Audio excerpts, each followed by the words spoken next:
Welcome back to A Story to Tell from the campus of Dixie State University. Today we're talking to Jack and Louise Peterson, with an E. With an E. Well, welcome to A Story to Tell. How you guys doing? Good. Wonderful. Tell me a little bit about yourselves. Well, we came to St. George 25 years ago. Came in from an ad from Trailer Life magazine. Had a 6-page article in 1989, and they said this was going to be the Palm Springs of Utah, and Louise and I were looking for a new place to settle and me to open my business. So we hopped a plane to Vegas. Where were you living at the time? Santa Barbara. And we had been there 4 years because we're ex-Canadians, actually. Emigrated to the U.S. in 1987. Where from? From Vancouver Island, from British Columbia.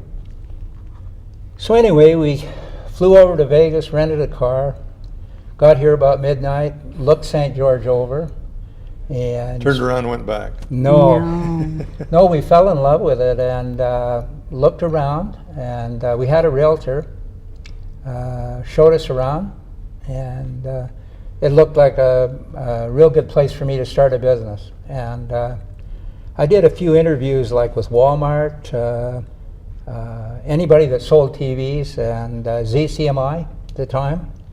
And they could all tell me who they wouldn't have fix their TVs, but not who they would. And so that was a good sign for me.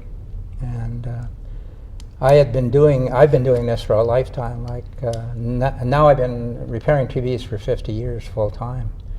And so at that time, about 25 years. So anyway, that was the story. And Louise went to Harmon's, and they hired her immediately because she had been a checker for Safeway and then for Lucky's. And of course, experienced checkers, they were happy to have her. So they wanted her to start almost immediately, which she did, and stayed in the motel here for a couple of months, and I got our things squared away in Santa Barbara and joined her.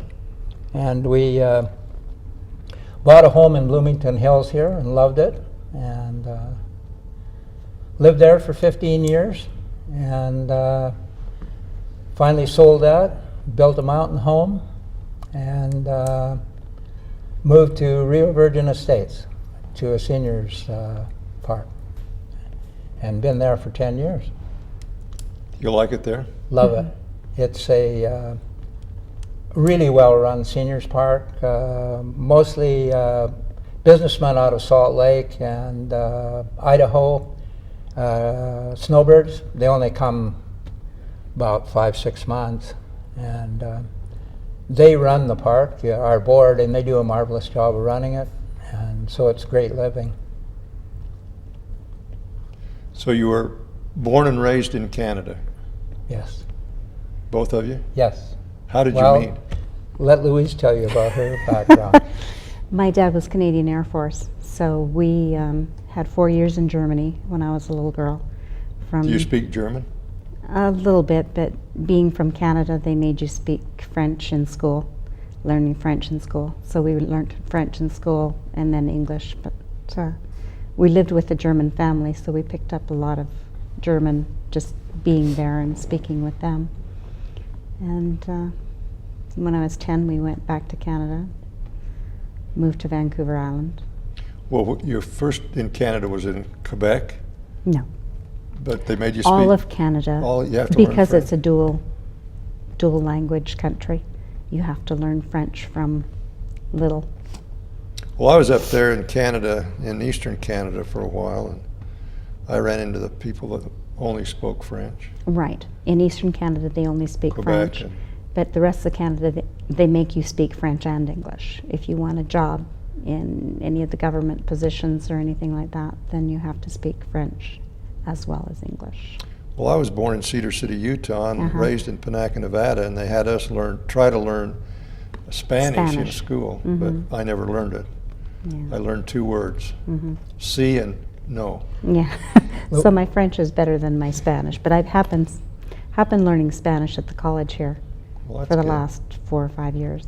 So Did you like it at Harmon's? I did. I really enjoyed it at Harmon's, but I worked on the pricing crew there. So our shifts, we had one night a week that we worked midnight to 6 in the morning. And as you get older, that kind of shift doesn't go well with your body. So I chose to find another career. Now I work at Dave's Bernina. It's a sewing center on St. George Boulevard and 700 East. So I enjoy sewing. What do you do there? I teach classes, teach how to sew, and sell machines. We sell sewing machines there, and we teach classes, sewing classes. I guess sewing has changed in the modern world. My mother was a great sewer, but she had an old Right. Singer pedal, Uh-huh. and now I guess it's all computerized and everything. Yeah, I have a big machine that does embroidery as well as regular sewing, and I enjoy sewing a lot. Did you have to learn that, or does the computer do most of it? You have to tell the computer what you want it to do, but you can program it to do certain things, and you sit back and it does it. What type of embroidery is popular today? Quilting embroidery, of course monograms are always popular. Doing kids' outfits are always popular, specializing a shirt or sleepers or blankets for little kids is really quite popular. We're lucky living in Utah that sewing is more acceptable or an art that people enjoy doing. Some of the other states don't. They buy the stuff from China. Right. Yeah, it's so much cheaper, less expensive, but then you just get an outfit rather than something that's an art Right. form. Or So you teach Picture. people how to sew? we teach people how to use their sewing machines and how to put quilts together. We do handbags, we do cushions, we do decorating, home decorating, anything you want to do, we teach. So we're a wide variety. They do. They have one evening, Thursday evenings, 5:30 to 8:30, that they what they call as a sew whatever night. So you can Whatever bring, night, I like that. yeah, so you can bring whatever project you want to work on and sew on it, and we'll show you how. If you run into difficulty, we'll walk you through whatever you need to do to get it done. So it's a How would they get fun in job. touch with you if they wanted to have some lessons? In the store, we post our lessons online at davesbernina.com, or you can come into the store. We have a newsletter that they can pick up, and it tells you all the schedule of the classes that we do. Or you can come in and suggest what you'd like to learn, and we'll see if we can slip it in and do a project with it. Now, you mentioned quilts. Quilts, we do a lot of quilting. The design on them, or do you actually quilt the material together, or both? Yes, they do it right from cutting out the fabrics to designing the patterns to embroidering on quilt squares. You can do all sorts of things. They do some of the quilts by the month, so you can join a block of the month club and do a quilt from beginning to end, or you can do a weekend, like we have retreats that you can come to that are 3-day work type Right there at the retreats. store? Right there at the store. Well, that's not We a have- retreat. A retreat's Well, we up have at the some, mountain. right, we have some that are off-site. We have one retreat that we call a UFO, and it is unidentified finished objects. So you can come to Jacobs Lake and do that. We have a 3-day weekend that you can come and do that retreat. We do that twice in the spring. And then we have 3-day retreats that are in the store themselves, and we have another one that's off-site. One of our members has a home that she has a big, huge sewing room in a building, and we go and rent that. Or we sew outside. We have one coming up the end of September now, 28th, I think, 26th, 27th, and 28th, that you can sew outside in her yard under the trees, and it is wonderful. It's I'll bet. September is probably cooled off a little. Yeah, it's a really nice, and she has trees, like I said, that are around, and water, so it keeps it cool, and they can sew outside, which is really fun. Why Jacob's Lake? What? Jacob's Lake, because my boss knows the lady that runs Jacob's Lake, and so she gets a good deal on the rooms, and they have conference rooms there, so we can block off a room to put their sewing machines in and just sew all day. Do they let you go down to the big ditch there called the Grand Canyon? They do. They have some times where you can just do whatever you want to do and enjoy the scenery and companionship of people that are sewing. Do whatever you want to do. Mm-hmm. That reminds me of the mother that was frustrated with her child and said, okay, go outside and do anything you want. Now see if you can disobey that. Mm-hmm. Well, it's interesting. My wife, where we are in the Sunrise Village townhomes, a group of women get together there and quilt every Tuesday. Right. But they do it the old-fashioned way. By hand. So maybe I ought to recommend to them they ought to get a machine. It's quicker, but those that do it by hand really think that that's the art of it. I have gone modernized, and I like my machine to do it for me. The machines are taking over. The machines are taking over. You can get it done more quickly, and each to their own. Each has their theory of whether that's right or wrong or Well, good way to do it. art, they say a lost art, I guess. It is a lost Most art. of the art we know or do or whatever, some of it's lost. My mother was a great seamstress. Mm-hmm. Of course, that was a long, long time ago. But she made she made something for each one of the grandchildren as a special gift. I guess you do that same type of I work. do. Mm-hmm. Do you charge a lot, or you just do it for the experience? No, I charge what I'm worth. Is that right? Does she Yeah. charge what she's worth? I do. Yes, she does. Well, I do. most people really underestimate the amount of time goes into sewing. That's Right. like if you were trying to do this custom and to make money at it, you couldn't do it. You couldn't. No. It's got to be a joy, which she loves Right. doing. Yeah. In order Couldn't to, charge enough. But she does towels for weddings, gifts or birthdays, and she's been doing labels. Quilt labels. Grandmas will make a quilt for the granddaughter, and then they want from grandma to, granddaughter so-and-so, and Louise does the label for them to sew on with her embroidery machine to sew onto their quilts. So How big is this machine that does the quilts? It's fair size. It has a throat of 10 inches, which means from the arm to the needle is 10 inches. Okay. And the biggest one is 12 inches. But I have the 10-inch one. And that It's enough for me. accommodates all the needs. It accommodates everything that I need to. You can multi-hoop, which gives you a bigger area. You just divide the design up into different You don't have to hoopings. pedal them anymore. No, push the button and change the thread colors. And We saved Mother's sewing machine, and it was stored somewhere, and I went to look at it one day, and it was gone. So oh, oh my goodness! Wow. terrible. Yeah. But I still have my father's manual typewriter he used when he was working in the bank. Yeah. So we still go. Tell me about television repair. I thought these modern TVs didn't need repair. well, no, that's not true. They all need repair, and unfortunately, probably the reliability isn't as good as it used to be due to the complexity of the boards. Most of the TVs today have 3 or 4 boards in them, or modules, and they're multi-layered and very complex technology when you layer different layers of Explain circuitry. that to me.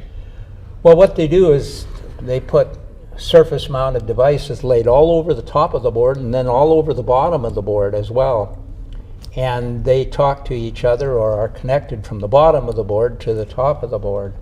So you've got more opportunity for failure when they're that complex. Is that to give it more power, more Size. ability? No, it's thickness, make them very thin, and board size shrinking every year to the technology smaller and smaller, just like all electronics, has shrunk incredibly. So that's kind of the technology, and we're just moving into right now into the 4K, which is more higher detail, better panel, so greater quality, and so for that, and they've never seemed to really been able to perfect yet the panel quality. In other words, we have a higher failure rate on panels than I like to see, because that's the part you view, the whole unit, and so we're putting in a number of those. And I'm the only, right now we're the only servicer left this side of Las Vegas and this side of Salt Lake. So we cover Huge. all the way up to Beaver, over to Panglich, up to Page, Kanab, Overton, Overton, I've heard of that. and Mesquite, of course, every week, Cedar City every week, and then over Ely. You go to Ely? Over there. What about occasionally. Panaca? Panaca. Yeah. That's my hometown. Just did a couple jobs over there in the last months. And so we stay pretty busy and travel quite a lot, more than most people would think. And we're the servicer for all of the major companies like Samsung, LG. You do the warranty service? I'm the warranty servicer for all of the manufacturers pretty well. And then all of the stores here in town, I look after a good part for Costco, Best Buy, Boulevard, some for Walmart, R.C. Willey from Salt Lake. R.C. Willey sell a fair amount of stuff here because people have their second homes here. Mm-hmm. They buy their stuff in Salt Lake and bring their TV down here. So that's why we find quite a bit of product coming in from Salt Lake to this area. So that's kind of what we do all day. And like I said earlier, I've been doing it for 50 years total since I started full time. And I love it. And people always say to me, well, when are you going to retire? And I said, not. I said, as long as my health is good, why not? And I don't know what I'd be doing today if I wasn't working. So. Do you play golf? I do. Not a lot. Once in a while. Used to play a lot more, but my brother's here. I play with him some. And Who wins? we don't even keep score. It's more of a fun thing for my brother and I to go out and be together and enjoy the day, because we usually play during the winter. So Yeah, when it's cool. When he's So, down here. I had a twin brother, and we used to play racquetball. Finally, we had to quit because we were so mad at each other. Our mistake was we kept score. Yeah. Mm-hmm. I played years ago. I played quite a bit of racquetball. Loved You it. did. I played golf once. It's a frustrating game. You know, that's one of the hardest games. Like I was a great hockey player as a kid. Played hockey for 10 years. Played Canadian baseball hockey for 10 from years. Canada, that you'd be a hockey player. Yeah. And definitely. but to learn golf was more difficult. Mhm. It's not an easy endeavor to get half decent at it. Well, in my misspent youth, this is your interview, but I'm going to tell you this anyway. I never played golf. Went out and hit a bucket of balls once in a while, and I was playing volleyball at a singles party one night, and there was this girl that was about this tall, just a demon on the volleyball court. She said, I'm going golfing Saturday. You want to go with me? And I thought, well, I'll go up there, because I could hit the ball a ways. And so we went up to Mountain Dell in Salt Lake, and she got her clubs out of the back of the car, and we got up on the first. I went and rented some clubs, got up on the first tee, and she said, you go ahead, I've got to adjust some things. So I got up there, and I hit a fairly good drive. Mhm. She got up there and hit it twice as far as I did. Oh my Now gosh. she's, well, I'm This- exaggerating yeah. a little bit. And I thought, on the second hole, it was even worse. And I said, there's something I don't know about this, isn't there? And she said, yeah, do you want to know what it is? And I said, no, but tell me anyway. She said, I'm the AAU Junior National Women's Golf Champion. The same thing happened to me in skiing. Went skiing once with, and it turns out it was the captain of the women's ski team from the Oh my University of goodness, Utah. wow. So I've never been skiing or golfing again. No, I've talked enough. Tell me about your family. Do you have a family? Yes, we do. We have 4 children between us, and 3 grandchildren, Mhm. and a couple of grandchildren on Vancouver Island, and a couple here, So that's 4. and yeah, that's 4. And Forgot the youngest one. She's 2. we Louise's son lives here, and her other son's in Seattle, and I have a daughter on Vancouver Island. She works for the British Columbia government as one of their management. She's a CPA, has a high-end management job with the British Columbia government. And our youngest girl looks is out- in Provo. Looks after their Retirement funds. investments. Yeah, investments. The state, just like here, you'd have a state. Somebody looks after their funds. Well, she does that. Now, you were bragging to me about something up on the mountain. Our mountain home. Yeah, we have a beautiful mountain home at 8,300 feet, just outside of. Go through Swains Creek to get there. On top of a mountain up there. Did you build it yourself? We did, along with the help from friends from Hilldale, and that they did the rough. Structure. It's about 35 feet high, like 3 stories. So they did the rough framing and that. But Louise and I did all of the interior. And our youngest daughter. Wiring, no plumbing.